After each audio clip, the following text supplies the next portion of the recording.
Hello everyone, my name is Vimal Raj. I'm a lecturer from GEMS Polytechnic College from the Department of Mechanical Engineering. So today we're going to discuss on the unit number 2, that is ferrous metal and alloys. This is lecture number 12 and we are going to discuss about the classifications of alloy steel part 2, and this is on the subject mechanical engineering materials, that is 1625304 according to the SPT syllabus. Now let's get into the video.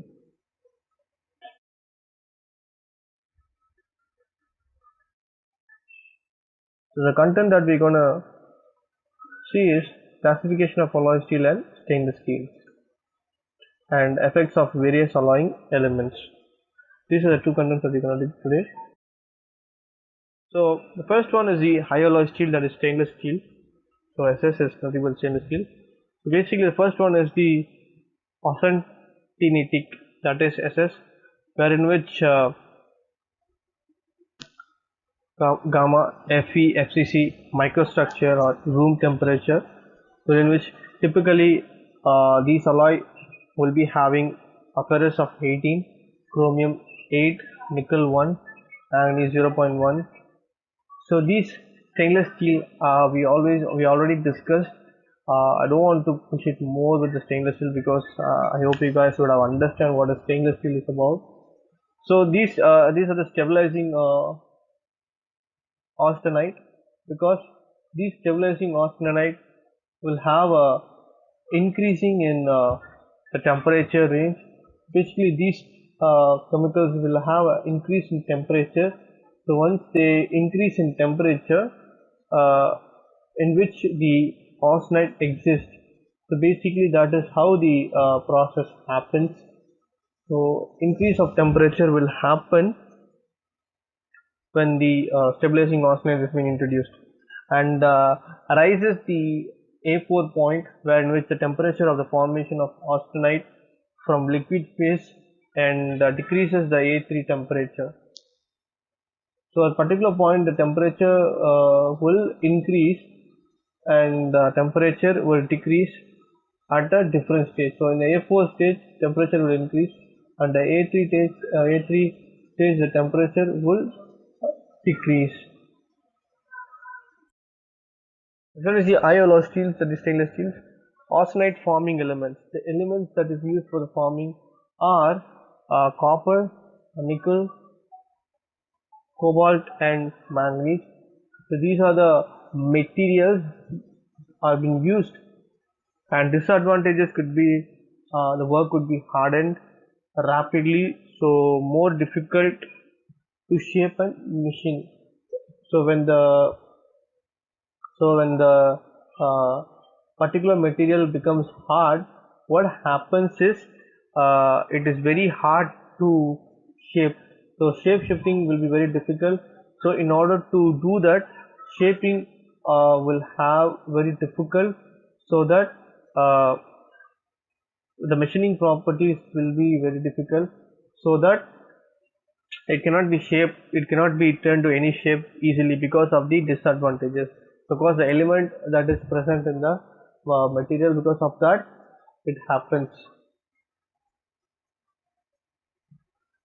And advantages of ALL, all FCC metals and alloys, are toughness, ductility and creep resistance. So what is meant by creep resistance? You guys know about toughness, ductility. What do you know about creep resistance?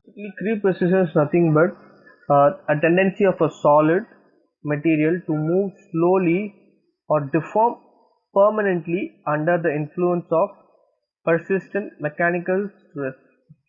So it can occur as a result of long-term exposure to high level of stress. So basically, creep resistance is nothing but when the external stress is applied for a more period of time, it tends to deform permanently under a influence of the stress. So creep resistance is, that is the solid can move slowly to deform permanently. So that can be resisted. So when this creep resistance is there, basically it can resist the permanent deformation.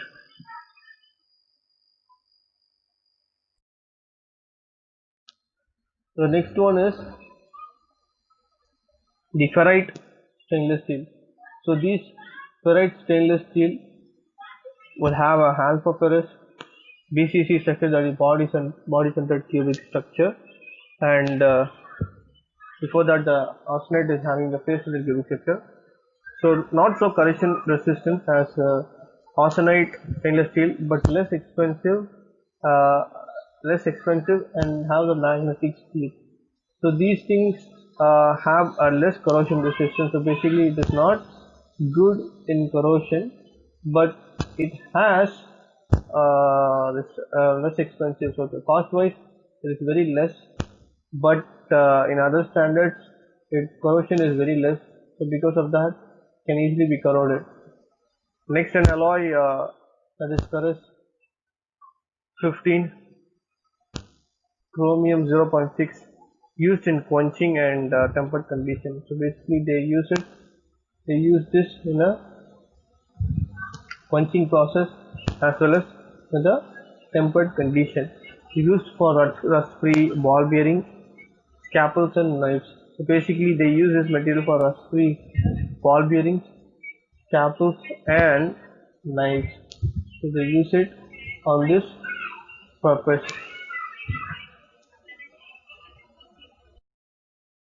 So high alloy stainless steels having lower the A4 point and increase the A3 temperature. So basically the temperature will be lowered at the A4 point and the temperature will be increased at A3 point. So ferrite forming elements would be the most important elements in the group are chromium, silicon, molybdenum, vanadium and aluminum. So these are the important elements that are present in the high alloy steels. High alloy stainless steels, the martensitic stainless steel. This fine magnetic is the BCC structure and is produced by rapid quenching and process high yield strength and low ductility. So high yield strength will be there, but it has a low ductility, so where in which the ductility is very less. So this ductility is nothing but a process of forming. Shape could be deformed without the breaking of the material. So low ductility shows that it will be breaked when it has been changed into a different shape. And applications could be the springs. So basically they used it for the manufacturing of springs. And the next one is the precipitation hardening, that is SS, producing multiple microstructure form a single phase. One leads to the increasing resistance for the dislocation motion, and A and B are the hardening and strengthening by cold work. So basically this leads to an increase in resistance for the dislocation motion, as well as it will be having a hardening as well as strengthening when it has been exposed to the cold working process. So basically when cold working starts, it will be having hardening and strengthening properties. Next one is the microstructure. So that is martensitic, ferrite, ferritic and austenitic, based on the microstructure, and precipitation hardening based on strengthening mechanism. So that is another properties. High alloy steels are wear resistance, high resistance and tough, but low ductility. It has a high wear resistance and it has a high strength, though it has low ductility. So that is a disadvantages, I would say.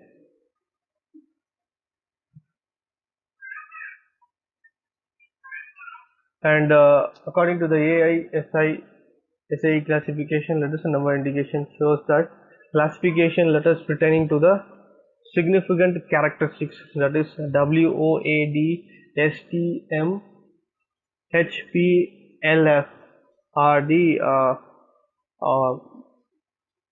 classifications of the alloys. That is, A is a higher hardening medium alloy.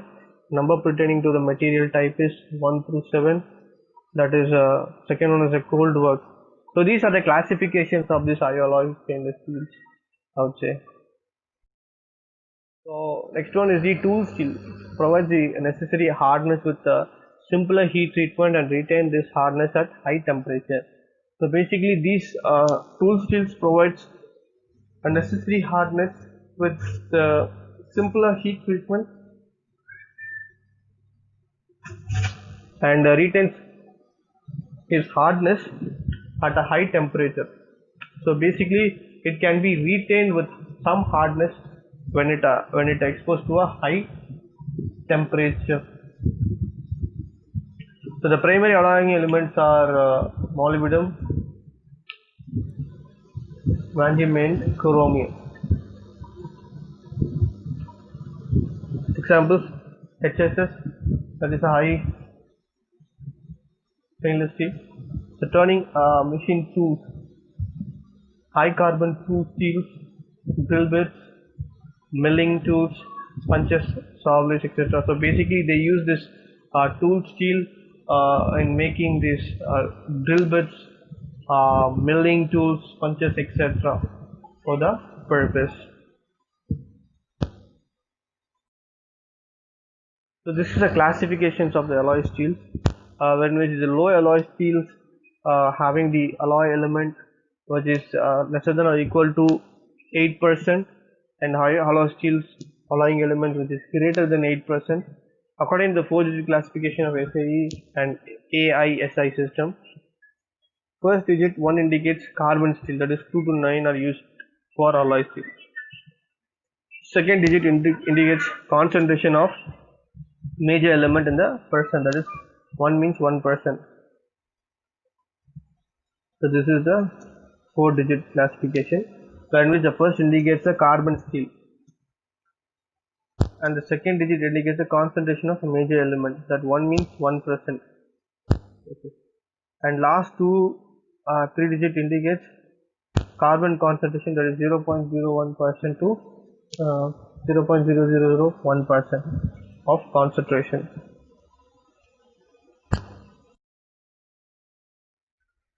So the first digit indicates the class of the alloy steel.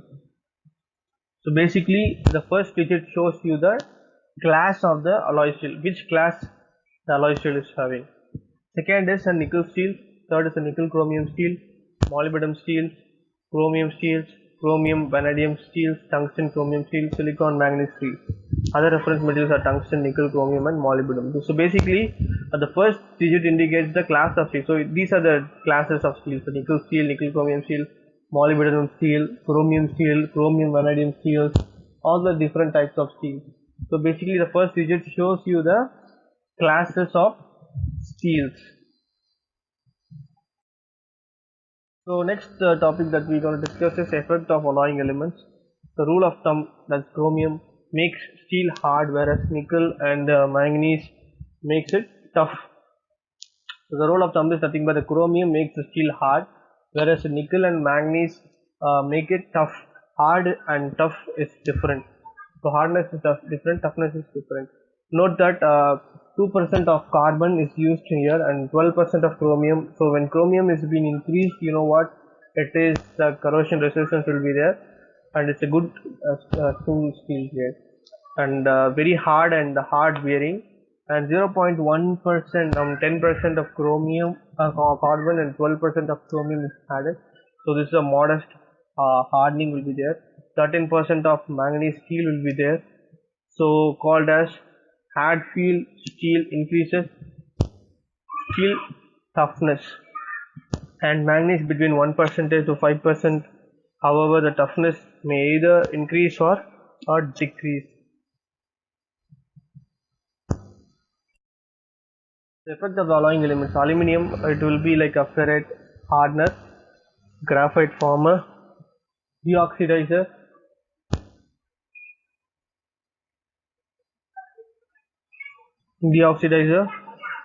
and the chromium has this property of mild ferrite hardener, moderate effect on hardenability, graphite former, resist corrosions, resist abrasions.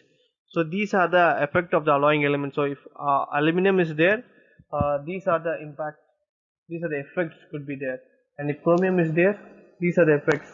So when cobalt comes, high effect on ferrite as a hardener and high red hardness.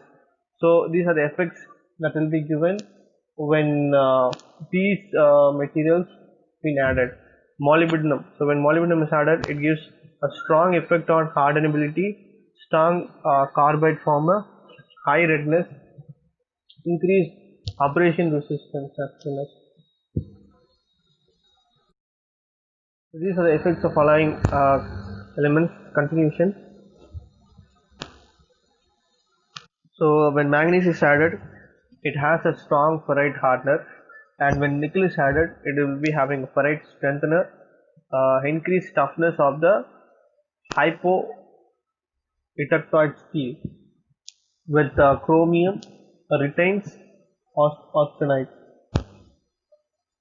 and it also forms as a graphite former. So for copper, the effects are austenite stabilizer, improves resistance to corrosion. And for silicon, it has a ferrite hardener, increased magnetic properties in steel. Then phosphorus, ferrite hardener, improves machinability, increases hardenability. Effect of following elements. So these are the I said now the first one shows the type of steel. So nickel steel, nickel chromium steel, molybdenum steel. So 5% nickel increases the tensile strength without reducing ductility, and 8 to 12%. Nickel increases the resistance to low temperature impact, that is 15 to 25% of nickel. So with aluminum, copper and cobalt develops high magnetic property, and 25 to 35% nickel creates resistance to corrosion at a elevated temperature. And the nickel chromium steel, these steels are tough and ductile and exhibits high wear resistance, hardenability, and with high resistance to corrosion. And the next one is the molybdenum steel, where in which molybdenum is a strong carbide former. It has a strong effect on hardenability and high temperature hardness. Molybdenum also increases the tensile strength of a low carbon steel. Low carbon steel.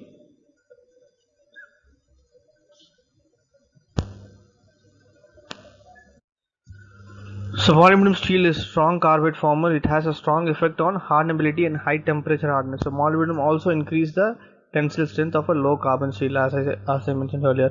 Next one is the chromium steel. Chromium steel is a ferrite strengthener in low carbon steel. Increases the core toughness and wear resistance of the case in the carbide steel.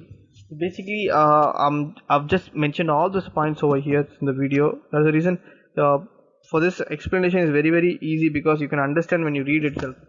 So what I mean by what is wear resistance, what is the strengthener, what is low carbon steel, all those things are easy to understand. That's the reason I've just made it easy for you guys to understand. So when you see this PPT itself, you can understand easily.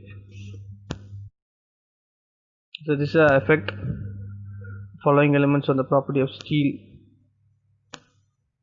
So there is a percentage in which properties are there. This is the effect of alloying elements on the property of steel. See, when the carbon content increase, the brittle hardness increases, but the ductility will be decreasing, and you can see the increase in brittle hardness. So with this we have come to the conclusion. So discussed about the classification of alloy steel and stainless steel. We also discussed about the effect of various alloying elements.